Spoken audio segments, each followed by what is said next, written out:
Hey guys, and welcome to Car Guy 1999 Reviews. Today we have something pretty unique. It's the 2012 Fiat 500 Sport. However, this one only has 12,000 miles on it. Check this out. These tires are OEM. They are the tires that came on it brand new, which is kind of scary. But all your window switches right here, powered by a 1.4 liter inline 4, producing a whopping 101 horsepower. You've got your owner's manual booklet right here with all the information and stuff. Yeah, it's kind of funny to peer through all this stuff. Oh, you have an auxiliary port in here. What's this? What is this? Lancia.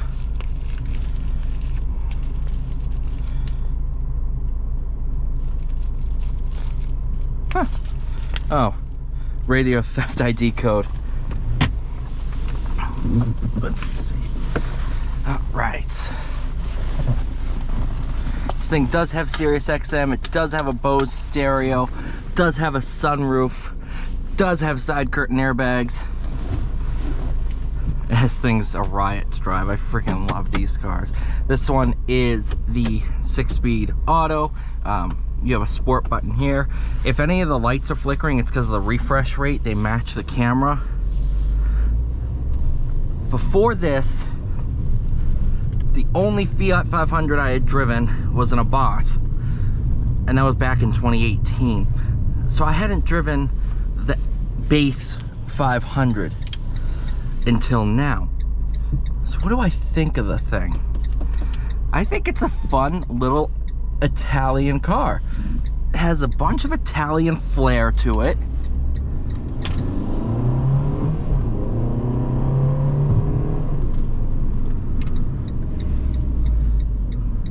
And for only 100 horsepower, 101 horsepower, this thing's really peppy, mainly because it's the size of a large shoe.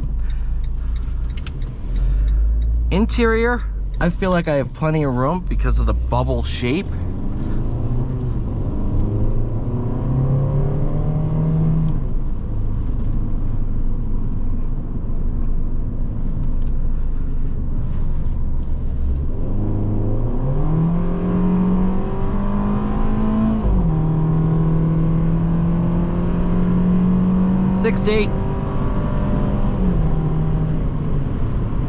On upshifts, you do get like a little DSG fart,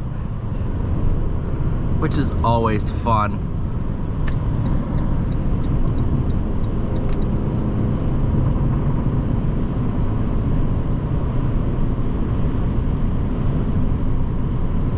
I am very much mentally aware of the fact that these tires are 13 years old.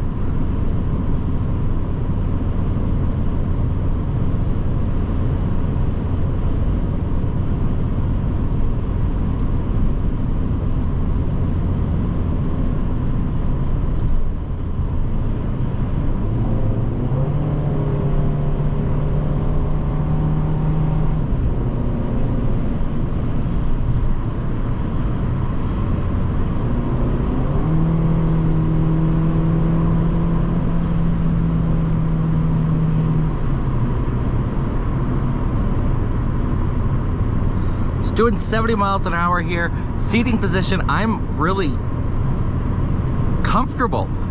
You know, I'm a heavier set 5'9" American here, and I'm not begging to get out of this thing. In fact, I love driving it. I've driven it a couple times now. And in terms of passing power, yeah, it's a little sluggish, but 70, 75, 80. So it's not terrible. It's not great. This is meant for a city car, and at that point, it is very zippy around town.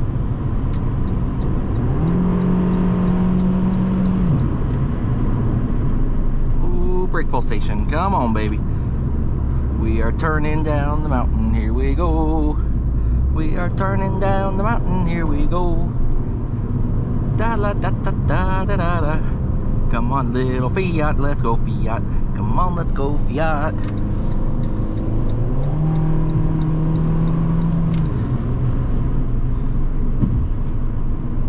So that's where this thing really, oh, it's getting warm in here. That's where this thing really shines. It's just kind of being fun. And that's what I love. Ironically, this review mirror provides an absolutely massive blind spot. And I don't know if that's because the seat is sat so high up. I thought I dropped it all the way down, but I don't know if anyone moved it.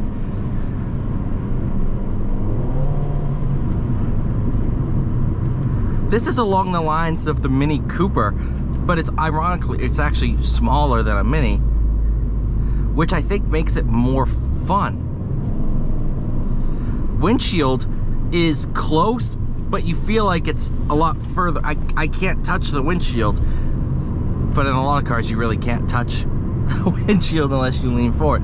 So you have a lot of room where it matters. You do have a hatch that provides for the segment a lot of room. But I think everybody should at least drive one of these cars because they're just so unique. They're so, I don't know. In Italy, this is probably considered a mid-size car, you know? But here in America, where everything on the road is like a Ford Super Duty, it's just such a unique experience, and it's so cool to be able to, you know, just kind of chuck this thing around and really have fun with it. Fling it. That's the thing, you know, this wheelbase is so short that theoretically I think you could lay down and touch the front and rear wheels. It just makes this car so nimble and just so tossable.